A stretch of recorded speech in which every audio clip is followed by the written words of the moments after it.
বিগত আওয়ামী লীগ সরকারের আমলে ব্যাংক খাতে নজিরবিহীন লুটপাট ও দুর্নীতির পুনরাবৃত্তি বর্তমান বিএনপি সরকারের আমলেও দেখা যাচ্ছে বলে মন্তব্য করেছেন জাতীয় নাগরিক পার্টির আহ্বায়ক ও জাতীয় সংসদের বিরোধী দলীয় চিফ হুইপ নাহিদ ইসলাম।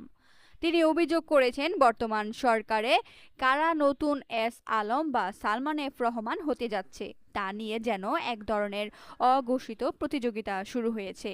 নাহিদ ইসলাম বলেন, বর্তমানে দেশের যে অর্থনৈতিক সংকট, সরকার তা সহজেই মোকাবিলা করতে পারত যদি রাজনৈতিক ঐক্য বজায় রাখা যেত এবং জনগণের আস্থা অর্জন করা যেত। তিনি আক্ষেপ করে বলেন, জুলাই সনদে থাকা রাজনৈতিক সংস্কারের অঙ্গীকারগুলো সরকার রক্ষা করেনি, ফলে অর্থনৈতিক সংস্কারের প্রক্রিয়া 2 ধাপ পিছিয়ে গেছে।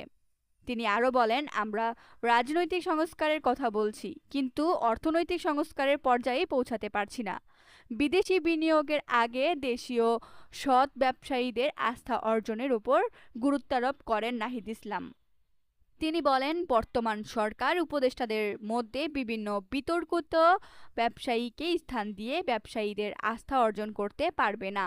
অনেক ব্যবসায়ী ঋণ খেলাপি ও অর্থ পাচারের সাথে যুক্ত, তাদের বিভিন্ন গুরুত্বপূর্ণ অবস্থানে রাখা হচ্ছে।